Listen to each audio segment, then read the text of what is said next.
Welcome to the Cuttercast Vlogcast. My name is Seth Larson, and on today's episode, I am joined by JBT, John Tanner, and Father Wisdom.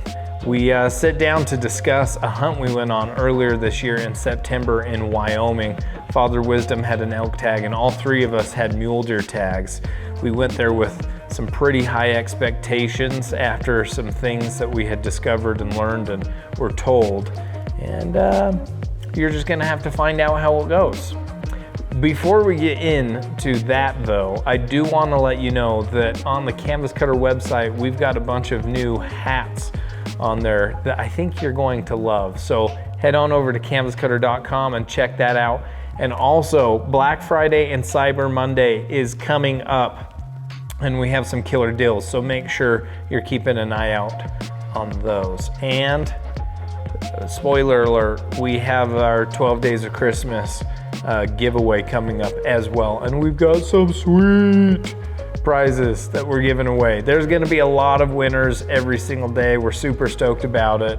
So look forward to learning more about that on a future episode and at canvascutter.com. And maybe while you're scrolling through social, you'll see an ad or two about it. But without further ado, here's High Expectations. That's a pretty good bowl. Asleep still. That is. I think it's I know every time I come out here, when I picked him up, I was like, oh, he's bigger than I remember. For any bull unit? I showed Jason the picture, and he's like, I think it's as big as mine. I was like, I think Jason's a little bigger, yeah, for sure. But even Jason's is bigger. His is heavy. Well, his is older. Jason's is a mature bull, and you can tell. He's like 3 years old. All right, welcome to the Cuttercast Vlogcast. I'm joined today by Father Wisdom and by JBT, John. We had the opportunity, it's been a couple months ago now, right? When was it? Yeah. August? A couple months ago. No, all of September. September. Yeah, towards the end. And we went the very end of September. Yeah. We headed to Wyoming, and we all had tags. Father Wisdom had an elk tag and a deer tag. Yep. And John and I got deer tags. We had the area didn't require many points for deer. It's not known for deer. The biologist was like, when I talked to him, he was like, it's not even known in the state of Wyoming for deer, but there was potential. And he said every year a really good buck does get killed in the area, but it's not known for that. But why were you originally going there? Because we were going because you got an elk tag. Yes. And figured we might as well get some deer tags while we go. It was all archery. Yeah. Well, the previous year I had drew a Unit 7, but some people recommended it with COVID. I went over pre-scouting and talked to the biologist, and he sort of informed me they have like little special units, and if I hadn't drawn one of those, that I'd sort of wasted my time. So with COVID, I turned my tag back in and got reimbursed and my points back. I had like 13 points. So I stopped in at Epic, talked to Jason Carter, and he recommended Unit 40 in Wyoming. He said that his boy had drew that tag a couple of years previous. There was elk everywhere. And he had asked me if I wanted a big bull or just to have a good time. And I said I'd much sooner just have a lot of elk, a good time, possibly 300, 320. So I put in for it. He also told me that he had seen a couple of very nice bucks with a little bit of trash on them. So I talked to you guys and said, hey, we're going anyway. Why not we all get deer tags? Yeah. And that pretty well put the nail on that coffin, because once you have a tag, you never see it. That's right. If we wouldn't have had tags, we would have seen deer everywhere. But so that's sort of why I got into that. And I'd went over previous. Oh my word! I've been over. It is a journey, folks. Like it. Yeah. It said 7.5 hours on Google. Maybe that was true. It felt like days, though. It is a journey to get there. It had to have been closer to 9. I know. And that's it's a what long you were ways. like. It was It's like 9 or hours. 10. Yeah, just all the back roads you have to take. Yeah, it's a journey. So just a little information. In the spring, I'd went out on the Henrys, and some of you might know where coyote benches are. I was going over there to do a little filming and a little hunting, and the bolt sheared in the bottom of my ball joint, and I was stranded there. So luckily, I had an inReach. I got hold of Seth. Long story short, we couldn't find anybody that'd come up in there and tow it, so we got some bolts and put it back together and hobbled out of there. So now I'm going to go over. The hunt started. I'm just going over and scout around because these guys were busy. So I go over there, and it's a little different than I thought. And I dropped down in this canyon. I found some water. It looked really good. I didn't see a lot of tracks. So I went back up. I wanted to cover as much as the unit that day as I could. And I did. And then I dropped back down in this other canyon where it was piney thick. And I thought, okay, if they're rutting, bugling, I should hear them, because I was just sleeping in the back of my truck in my bedroll. And I thought about it that night, and I thought, you know what? I was just going to do a scouting trip, but I thought, I'm going to stay here. You got determined. I'm going to hammer this till I find something. So I got up that morning, and I decided to go back over where I was the day, because I really liked that area. There was water in there. There were some pretty decent trails. So I'm taking off, and my front wheel fell off again. Oh, my I had word. the front end, new ball joints, new everything. Yeah, between the first time it fell off and now, you had taken it in to get fixed. Yes. Fix everything in the front end. I just want it. Because new. I go into a lot of places by myself, way back down in where I probably really shouldn't be with my truck, but that's who I am. So I'm down in this. I mean, it's pretty rough. The wheel falls off. So I go over there and look, and the nut that's on the bottom of your ball joint that usually has a cotter key in there has fallen off. I'm thinking, you got to be kidding me. So I jack it up, and I look around, and luckily I find the bolt, and it's luckily the bottom of the nut is what's pulled off. And so the nut's pretty good, and the top of the threads are good. So I screwed it back on, and I took the key that's in the back of your hitch, and I drove that thing in the keyhole. In fact, when I took it back in to get it fixed, they told me, oh my gosh, we had a hard time getting that key out of there. Yeah. So it was like a 9-hour drive over there on Monday, and I had to drive back the next day because Tuesday. You called me and were like, I'm coming home. I'm like, well, why are you coming home? You just got there. My wheel fell off again. I was like, oh my word. Oh my gosh. It was so upsetting. So, well, I just had got my wheel back on, and there was a guy that come by on a side-by-side, and he had his dog, and he was just camped up there, and I'd ask him about the elk, and he assured me that at the end of November there was a lot of elk in there, but he wasn't real sure. So anyway, I come home, get my truck fixed up, and Now, you can't appreciate that until you've made that drive. Yeah. Like the frustration, the pure like despair that you would feel after driving all that.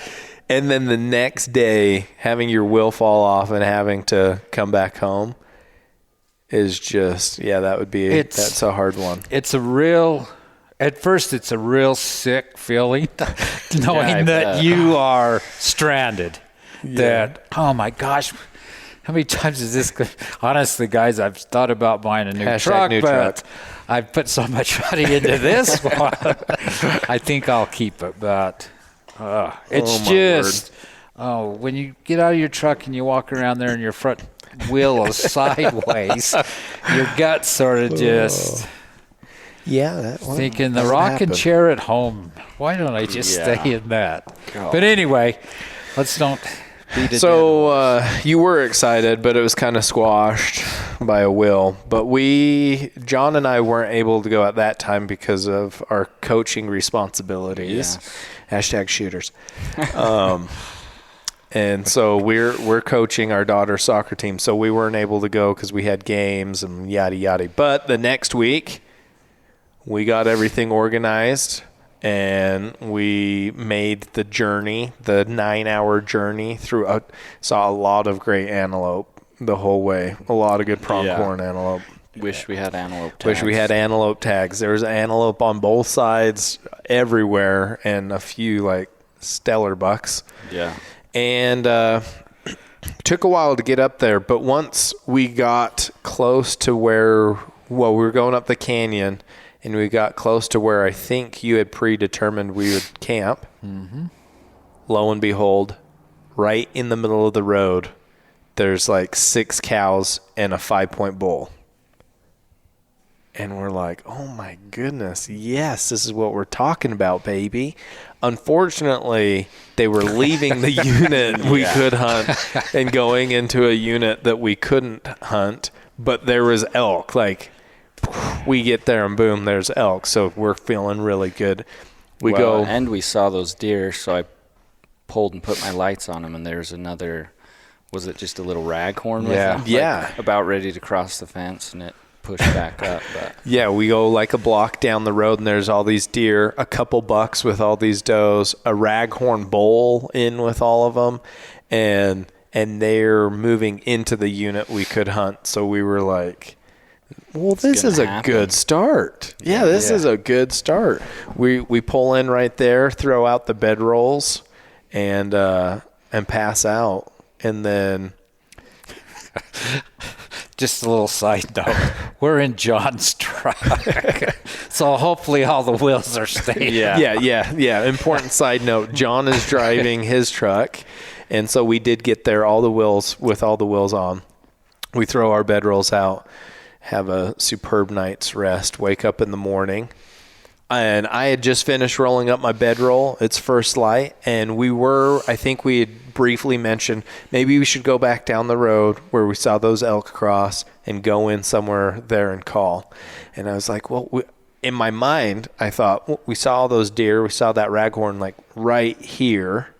I'm just going to glass really quick. So I threw up my binos, and right when I threw them up, there was a group of deer. And I started looking, and it was like 4 small bucks.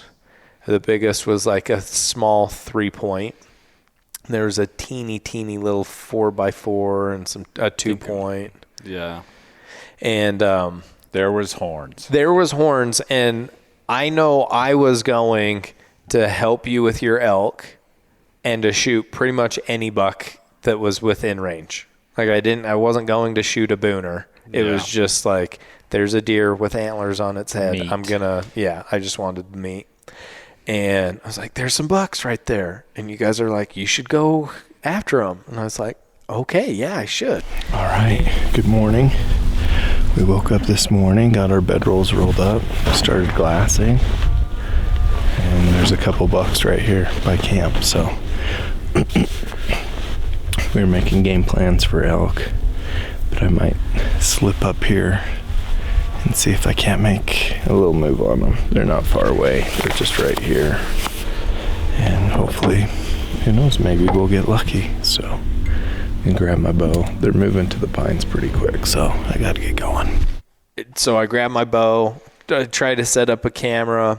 I get the GoPro, and I start sneaking. There's like this little ravine, and they're a couple 100 yards away, feeding by these ginormous pine trees.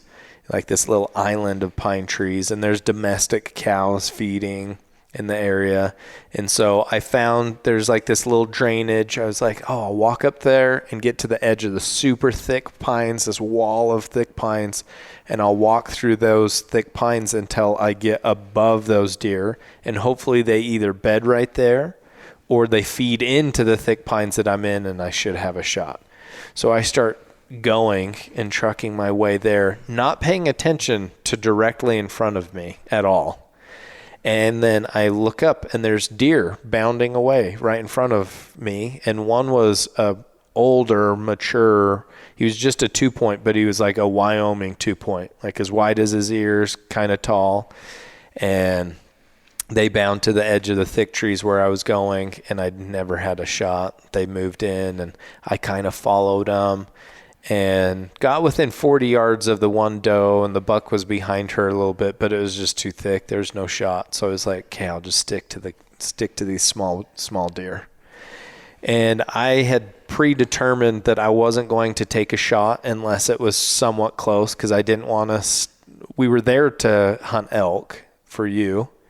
The deer tags were a side note, and I didn't want us to spend all day tracking a deer if I made a bad shot, and not even a good deer, right? I mean, just a meat deer. So yeah, I was like, oh, I need to get close, and I actually did. I like the smartest buck among all of them was the smallest one, the 2-point. He pegged me and would not stop staring at me, and finally he moved his head, and I got behind a pine tree. He ended up bedding down, but the other deer were feeding up through this gap between this island of giant pine trees and this wall of pine trees.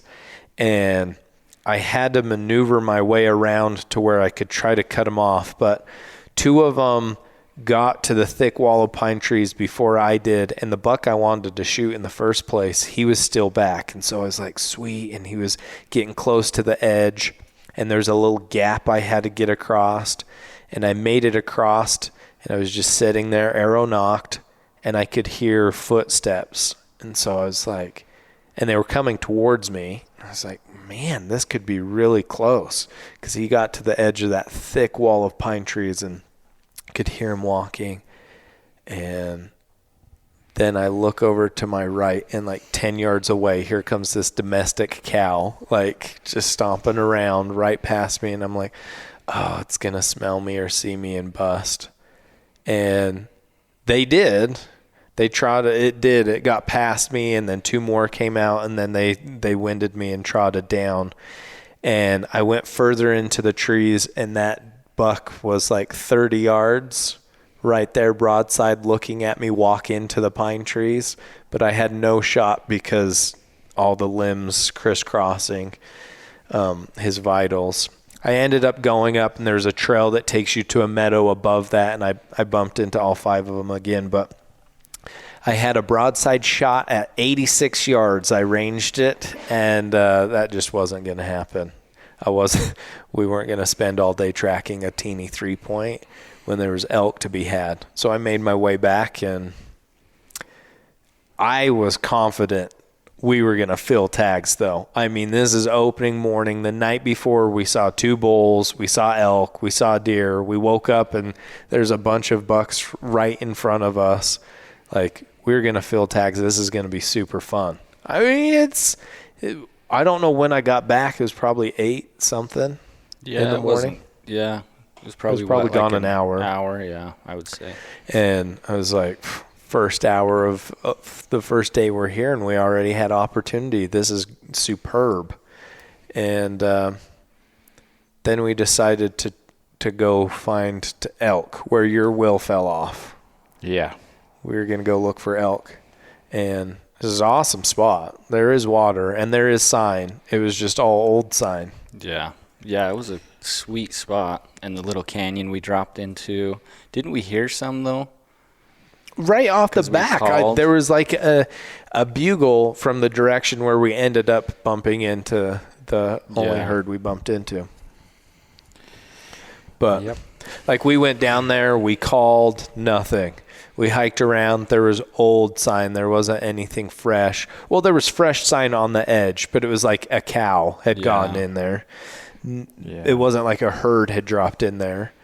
And nothing. So we came back, had superb breakfast burritos, and decided... There was a little elk sign in there. Not a lot. I mean, we found a wallow. Yeah, and we dropped into that bottom with there's water. tons of water in the bottom. I was real surprised that there was that much water. But just not a lot of fresh sign. It wasn't. And back to Jason. He had told me, if you guys make the effort and go down in the bottom of those, you'll find a lot bigger bulls down in there. So that's why we were trying to hit the bottom of these canyons. If you get off the roads, nobody gets off the roads. That's what the biologist told me. Are you willing to hike? Yeah, because nobody will do that here. They'll all just ride the roads. So if you get off the roads, you have a better chance. We're like, sweet. Yeah, that's what we do anyway. Turns out that was our problem. Yeah. We hiked. Yeah. All the animals we were seeing were right next to the road. Everywhere. All the deer. My goodness. So I think we ended up that evening going back to where we saw those deer and elk. Yep. And nothing. Yeah, I'd hiked up over the top and hiked around where they had crossed the road, and there was sign in there, but the elk were over on the other unit. They were on a unit we couldn't hunt. But there was sign in there. And we where did we end up camping that night? We went over to a different unit where we could hunt deer because we hadn't seen any elk. There was like only old sign. You went to where there should have been elk, because there was the night before and there's nothing. And so we were like, well, the biologist said like we could get into a ton of deer here. So we went over there and slept, woke up, drove quite a bit, and it just was not an area that felt like it would be productive. We saw some does along the main roads, but no bucks. Does, and it was pretty open. There wasn't a lot of like trees or places you could really want to hike into. So yeah, it was weird. So we were like, well, let's go back to at least where we saw some bucks and tried to go there. And I think we went back and drove around and didn't see anything, and so we were kind of depressed. So we were like, well, we could go hunt some whitetail, because with our deer tag we can shoot mule deer or whitetails. And we ended up trying to go find some whitetails. We called the biologist, and he's like, if you want to hunt mule deer, I would go back to this area. And he gave us some spots we could go. We ended up finding some whitetail, and I guess you could say we found some. They saw like a glimmer of the bumper, and we're gone. 90 miles an hour. Like, it was the most insane thing. Like jumping up 200 yards away and bullet, like not stopping for as far as you could see them. Like, well, I don't know if this is going to happen with a bow in here unless we have a tree stand or something. Yeah, there's one spot that I think we for sure could have set up like in a tree stand, and because you could see where they were coming. It was off this private. They were clearly moving through there. Yeah, but there was tracks. We weren't really set up for that. Yeah, we saw a little buck and two does, and all three of those whitetail were like out of our lives in seconds, like gone. And so I think we determined fairly quickly that whitetail was not going to happen. Like, we were not going to be whitetail hunting. It was good to get a few more miles in. It was, some more driving, several more hours worth of driving. Got to stop by the Maverick. Yeah, that was a great blessing. And then we called our friend, the biologist, when we were leaving the whitetail, and told him where our predicament is. And he suggested a place to go if we wanted to hunt deer, that he's like, if I had the tag, this is where I would go. And it was like right on the border of Montana and Wyoming. Then he's like, you guys have an elk tag? I was like, yeah, remember? Yeah, we have an elk tag. He's like, I would go to this spot right now. And we're like, all right. And so when we hung up the phone, it was funny the way he said it. He said it as if he knew there was elk in there right now. So, I would go there. And so we did. Yes, we did. And we got out and looked down in this canyon, and I was sort of thinking, sort of a long ways down in there, and it's pretty rugged. Yeah. But we hooked up on a good trail, and we got on a trail. It swung around. We cut the head of this canyon, and we're going through. We could see a burn, so we we know that elk hate burns. Yeah, they just hate burns. They just don't like it. They move out of it. So Inside we headed for the burn, and the wind was blowing, and well, I had glassed across there, and it was a ways. I only had my 10 by 42s, but I could swear I saw a cow and what looked like a calf bedded in this area, and it's a really thick burn, right? And so there's fallen trees that are tan and black, and like, but it looked like a cow elk and a calf. And I remember walking up to you two and being like, I think I glassed, I think there's a cow and a calf in there, but I'm not sure. It's a ways away.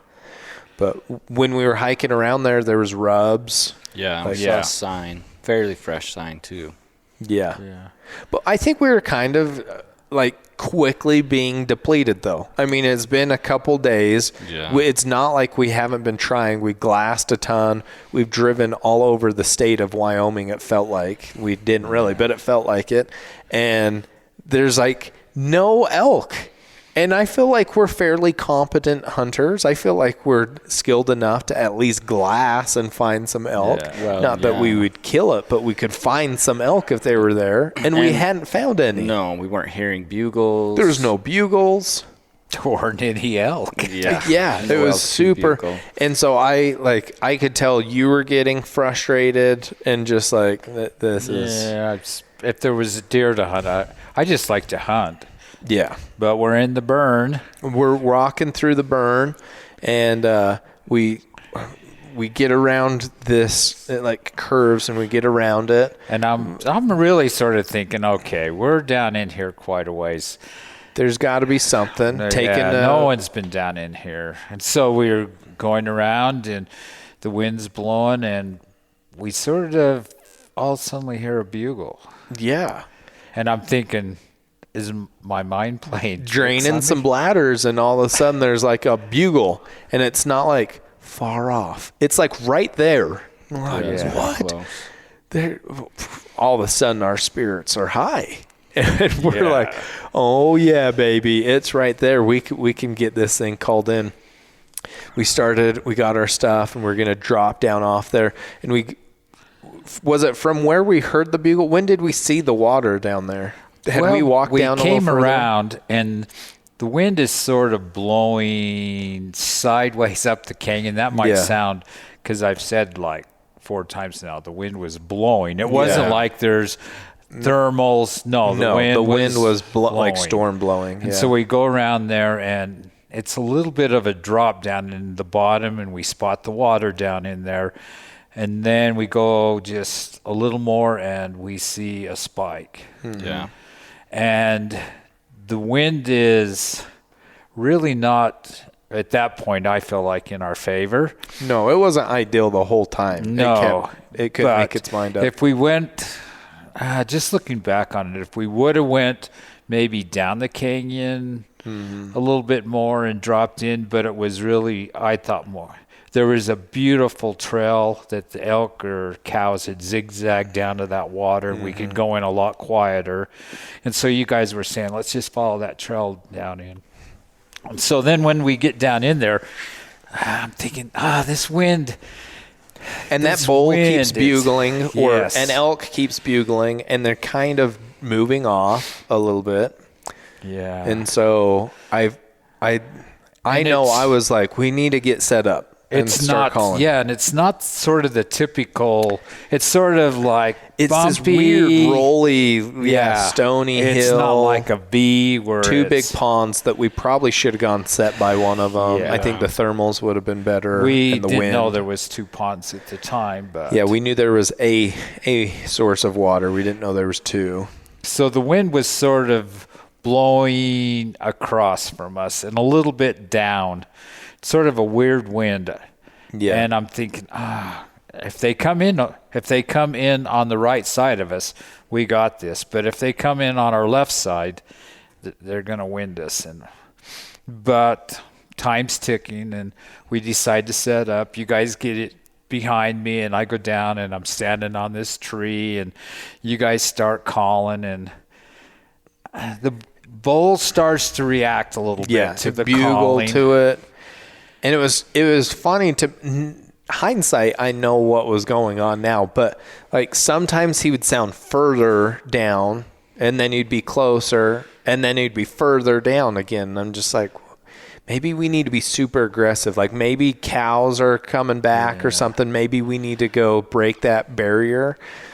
And I'm sitting there with the camera and I look up and here comes 2 cows at the top of this rollie coming the direction we kind of don't want them to come. Definitely, we don't want them that way. But they were coming, and I was like, ooh, this might happen, baby. We just went from 0 to potentially hero, and this was, and it seemed like the wind was kind of swirling, like it would switch, so we thought we were good, and then it would be money. Back. And they're coming. These 2 cows pop up, and then here comes the hero. Here comes this. Yeah, he was like a small 6-point bull, right? And he passes the cows, and I think I'm ranging it, and they're at about 70 yards. And I just, with the wind, and they were there, and I'm just thinking, okay, a little, come a little bit. Hero. And he was wanting to be a hero. Yeah. And then. Well, he holds up, and another bull comes over the top. Yeah. And kind of trots off, and more cows come in. About 6 cows, wasn't there? Yeah. Cows and calves. It was like 4 cows and then calves. And then the biggest bull comes through. Yeah. And the cows and these 2 bigger bulls start moving in front of us the direction where they're going to catch our wind if they keep going. And so I think I had my fingers crossed that this smaller bull would just be a hero. Yeah. Just come in, be a tough guy, 20 more yards, and we'll have a shot. And he kept looking back at the other elk and finally turns around and starts following the rest of the group. And I'm just like, no. But you never know. Yeah. Like, you have to play the wind, and you'll 99% of the time, once they hit your wind, you're done. But we've had experiences where they for sure have hit our wind and still came, and they still came in. But when that lead cow was going right into this, it was almost like a shell draw, going up. She was going to pound the wind, and it was funny. They were all just moving, and then boom, she stopped, and her and her calf whirled and just took off up this shelf, and I was like. I think had that bull or even the 2 bulls been by themselves, I think that one would have got close. So do I. He was really interested. He for sure would have come in. But, gosh, those lead cows. Yeah. And they bust off and go up this steep, nasty, shelly thing. I have no idea where they ended up going, but they went into a horrible place and out of our lives. And So, we roam around there. Yeah, we were kind of excited because we just had a good positive experience after several days of not seeing any elk. There's a group. We did think it was strange that there's 4 cows and calves and then 3 bulls with them. And, we discovered more water. I think a takeaway from that is my gut was telling me that the wind was wrong. We should have went more down and further down. Yeah, I got the wind in our favor. But then you're taking But it the was chance. hard because there was times where it was in our favor. Then you're taking the chance of going down in there and it being so brushy and or it switching on you and busting them out. And that spike we saw was down by the water, so I thought if we drop down lower, we're going to spook it and it's going to run out. When we seen the spike, I was thinking too, maybe the rest will come up and that would be perfect. So I don't know. You can play it. Yeah, you just got to do what feels right and slip down in there and and like we talked about, it's a hard hunt when you only get one chance. I I think that was the frustration. Yeah. Like we didn't find elk to create opportunities for ourselves. Yeah. That was the only group of elk we bumped into the whole entire time. Other than the driving on the road. The ones on the road driving in, and then the spike that joyride out the last day we were there. Oh yeah, you guys were up there that morning. Yeah. A spike ran across, and then a guy came out, but I'd had a hard time with the rifle because he was ready the move. to bounce. Yeah. So that's a super good point that John brings up. Having a chance for a whole entire hunt is like the odds of that working out. It's what, like in Utah, you're 7-8% chance with archery equipment being successful, and that's for the whole hunt.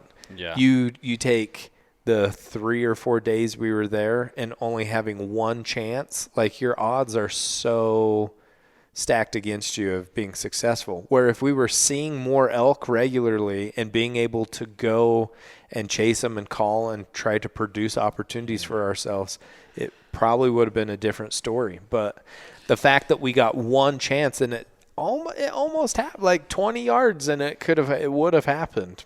Yeah. My takeaway, 13 points. So for 13 years I'd put in, and the tag's like 750. Usually when you do that, you'll go dedicate a week or a couple of weeks.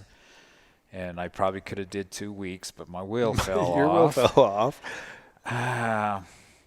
My takeaway is if I'd go spend that much time in Utah, I'd probably kill a bull. And some of you might be thinking, yeah. But think about it. If you went and dedicated a whole week to hunting elk in Utah, I think you could kill a bull. And so get more opportunities. It's just the opportunity. And again, like we could have been across the street, across the highway in a different unit and had opportunities every day. It's just like for whatever reason, the elk had moved out of that unit except for this small little group. Yeah. Because we went all over that place and we glassed all over it, and that's the only group that we bounced into. And that should not have been the case in my opinion. Yeah. Like it's unreal country. I think had we all had camo hazmat suits with rebreathers covered in elk piss, it would have happened. The wind wouldn't have been a factor. Yeah, but we didn't. We were working prepared on that one. Yeah. But then next day, going out, we saw some deer.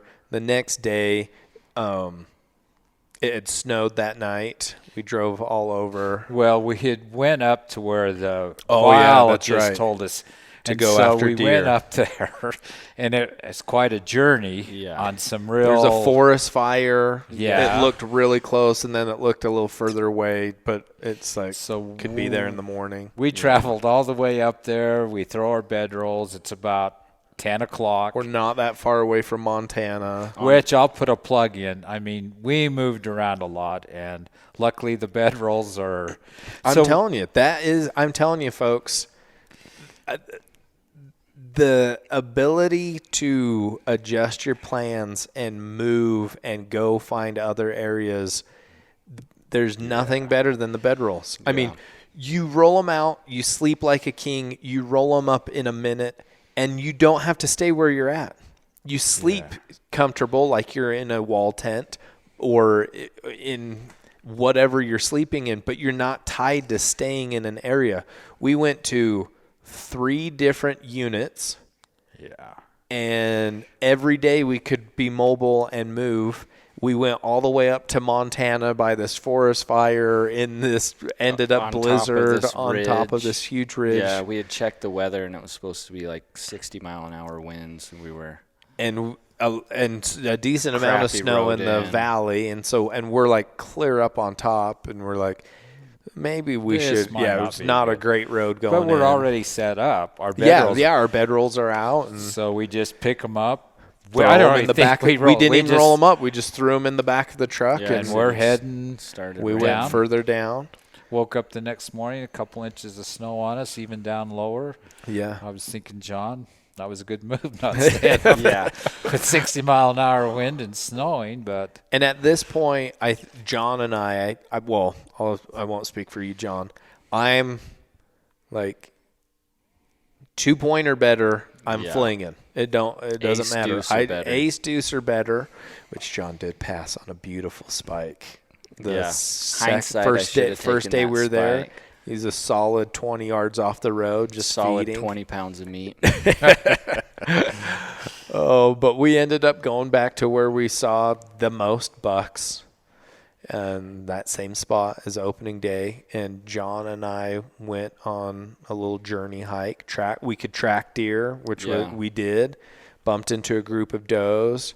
Popped over this ridge. There's this really cool rock formation, so I had to snap a few shots of John by it. And when we were there, yeah, you were taking pictures, and I was by that little monument rock, and I looked down, and I saw just a 2-point walk out from behind a pine tree. And when you're as desperate as we are, so we were like, whew, here we go, baby. I don't think he could have saw us from where we were at, so we dropped off in. The issue was there was a bunch of domestic cows above him, and they kept looking over, so we got, 70 yards from him. Yeah. And then those domestic cows kept watching us. So I looped around a pine tree to try to get closer, and pretty much as soon as we popped out, those cows busted off. And he must have pushed the 2 points. I didn't see him. Took the deer with him. Yeah. And so, but we went over to where he was at, and there were deer tracks. There was buck track. And so we started tracking it, kept bumping into domestic cows and having to hold up so they wouldn't bust out again. And we ended up doing this almost V-shaped track, and then the track disappeared. It was super weird. Yeah, it went into the meadow with where those cows had ended up, and then all of a sudden it came back. It came back the direction. It had to have run right underneath us. Yeah. And so we're following it, and we're like, oh, yeah, it's trying to do the old cut back around, swing behind. And then we get to another point by this pine tree, and it opens up in front of us and is thick on the side, and there's no track. It disappeared. It ran in a circle, and then we couldn't find it again. So we start walking, and all of a sudden, boom, there's a buck. And it's like a 3-point, like a big 3-point. Yeah. Not a big 3-point. I just saw the back of it. I don't think I saw it. And it sees us. It's probably 80 yards. It sees us. We see it. It bounces. And I'm like, oh, you're not swinging back around us. I'm going to cut you off. So I started going to where I think it would go to try to get behind us. And we bump into it again. But it's still at 80-something yards. We ended up splitting up. Well, I just got on a track and started going. Yeah, I took different tracks, which I don't know. I think the tracks I jumped on were different. It was a different deer, I think. Because it went back up by that monument that we started at. And so we ended up getting back together and started heading more towards the truck. And there's really thick pines, and then it opens up, and really thick pines, and then it opens up. And we found some tracks, and we got on them, and then there was a deer bed. Yeah, and we're like, oh, sweet. Yeah, there's for sure a deer, and it got up. So we got on those tracks, and lo and behold, those tracks went right back to the tracks that we were on. Yeah, I think it was the same deer. It was the same deer. I think we had bumped that deer out of the bed. Yeah. And I don't know what the deer did that went in circles. Neither do I. It disappeared.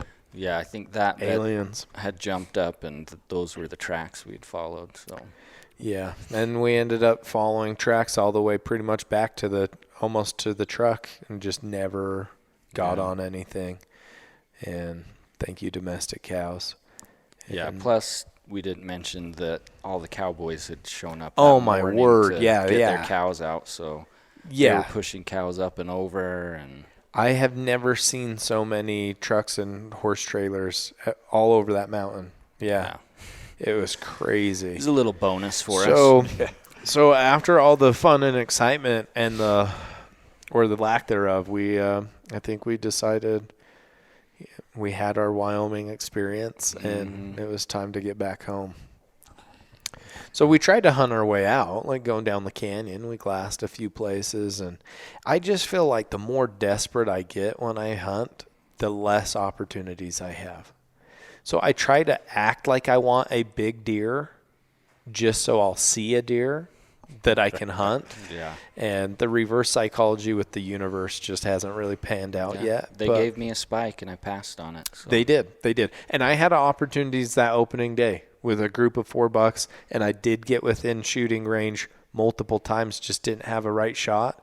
And I could have taken like a 70 to 80 yard shot, but I didn't want to, like, it's a 3-point, right? And I don't want to track a 3-point all day long. And so.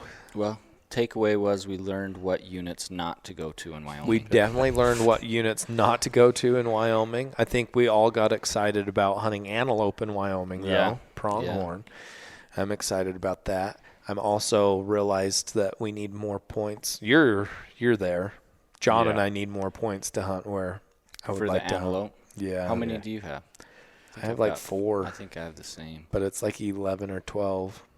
Yeah, I have 13, so I'm going to pull the pin on that one. You can pull it. Yeah. But, yeah, like I think if you're going to hunt out of state, do an incredible amount of pre-game scouting and e-scouting. Call the biologist, which we did, and that was helpful. Like he did put us right on elk, and he did tell us where there were deer, and it just like didn't work out. And he also told me beforehand, like, if you're coming here for deer, like this isn't the spot to come for deer. You made a mistake. Yeah. Please never do that again. But it was fun to get out. Yeah. It was just a little frustrating, I think, because we went there expecting a lot of elk, and that wasn't the case. That wasn't the case, and that's why we went there. The deer were the side note, and we chased more deer than we did elk. And well, and it seemed like, didn't you say when that day we hiked up, you ran into some snow under like the a cliff edge? Yeah, cropping, so it probably got some weather, and I don't know if that. Yeah, maybe it was good a couple weeks earlier.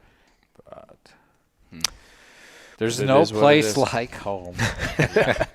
Well, that's funny because we had success here at home, and then we got home, and a couple weeks later we got that bull. I was thinking that it'd be a little bit like that we would. I mean, I go out in Utah. I'll always find some elk. And I'm thinking, well, in Wyoming, we can do the same thing, you know. Well, and it was unbelievable country. It was amazing country. No, I waited 13 years for this. And I'm not a sour note, but no. And we just wanted to chase elk. We weren't like going to kill a 380 bull. We were just like, let's just go have fun chasing elk. And there's going to be a ton of elk, and then there wasn't. I think we need to remember, though, too, for draws for us in Wyoming, a lot of those are over the counter for residents. And so my takeaway is like I would go do Colorado in a heartbeat over the counter archery. I'd go do that because then it's instant. You can go do it. But really to accumulate, to put in and accumulate points for one half opportunity. No, I'm sort of. I just think I'll go do that, but and I can have as much fun in Utah. Yeah, maybe a different unit, we'd be singing a different tune. Yeah. Like we could be like, go hunt Wyoming. It's the best experience ever. Yeah, I drew and that it probably, with and some 2 units points. probably are awesome. Oh, yeah, but sure. It was a struggle fest for us that time. But can I want to talk about a game changer. Yes. For me. I just got back from Colorado, and they're really top to my. The thing I think was the best is I went to Costco and bought a couple of those hand warmers. Game changer. They really are. Game changer for me because I fired those babies up and went in my bedroll, and oh my gosh, I was turning them off within 5 minutes. I have to apologize to Emily because Emily had bought one for me for my birthday, and it was just, they kind of looked dorky. And it was just like a hand warmer. Is it just like battery powered? It's rechargeable. It will charge your phone too. It's got light settings to where it's just warm, and then it's got high settings to where it like gets hot, where you couldn't hold it. Yeah, what it does is it has high, which heats both sides of it, and then it has that's low where it heats one One side. side. But like even up there, it was cold glassing in the morning, and I'd put them in my coat, which keeps my body warm. And then I could glass, and when my fingers started getting, I'd slip my hands in there. Extremely And well. I they- can't remember the name of them, but I don't know how many hours I'd put on them, but they had lasted a few days. the Before- night before we killed my bull, Yeah. it was extremely cold. The clouds had burned off, and the temperature dropped, and I had it in my sleeping bag on high the entire night. And when I woke up in the morning, I could tell it wasn't as hot, but it was still warm. So that was like 9 hours, 8 hours. That's sweet. They're Yeah, on. They pick me were up great. some. We paid $29 for them at Costco. I went on Amazon, and they're on sale right now for around $40. Yeah, So I'll show you guys. Yeah, when I close and the video, I'll show it to you I guys. had, I think between them and the little teeny air pump, Oh yeah, the air pump, the tiny they're pump. they're. If you don't have one That's of a those game little, changer. It's Yes. $27 on Amazon. Like and they last forever, and they weigh 3 ounces, so it's better than slobbering. That sounds awful, but when you blow up your air mattress, honestly, you got to get some humidity, and those things are.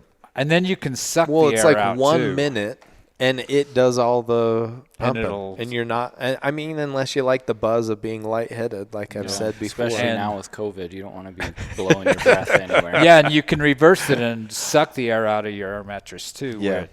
So it's a tie for the hand warmers Yeah. or the little air pump. for They're this both year. superb gear. Yeah. to have. So it's a Yeah. good investment, and Yeah. they're both around $30. Yeah. So I just a little wisdom there, throwing it down. Yeah. Thank you for that. That was Little plug. a great plug. Yeah. All right. Well, thanks for coming by, Yeah. and thanks for Good listening. to relive everybody. that drive. Yeah. Yeah, I feel scarred still. Yeah. We listened to it was like a 22-hour book.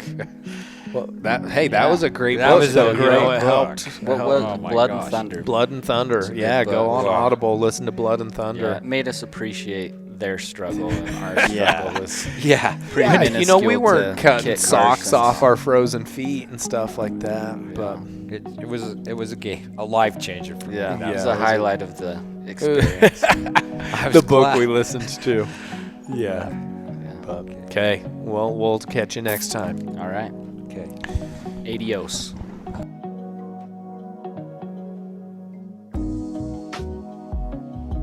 Well, I hope you enjoyed that episode. I hope it wasn't too much of a letdown, or editing it, I guess we kind of did sound like some Debbie Downers about it. It was a fun experience. It was unreal, beautiful country. It's just we did have really high expectations headed into the unit, that there'd be elk everywhere and that we'd have a lot of opportunity.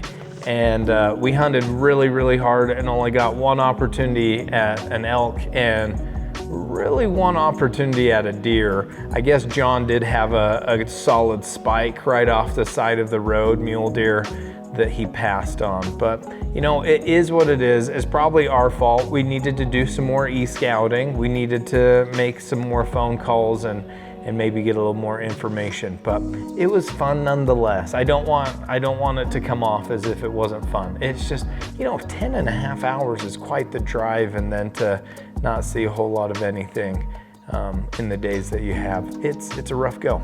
But here's that hand warmer Father Wisdom was talking about. It's a Zippo hand warmer. At first, I was like, it's kind of dorky when I first saw it, but it actually fits in your hand really good, and it's super sweet. It works really, really good. I'm super grateful my wife got it for me for my birthday. So it's got a USB plug where you can charge your phone off of it. It's rechargeable, no batteries.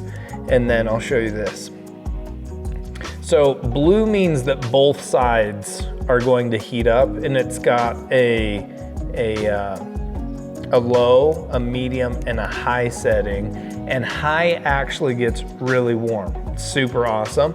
And then these green settings is a low, medium, and high, and it only heats up one side of the hand warmer. So pretty sweet, super awesome, highly recommend it. We got ours from Costco. I don't know if they're still selling them anymore.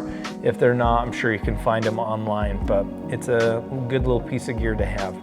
Well, until next time, bye.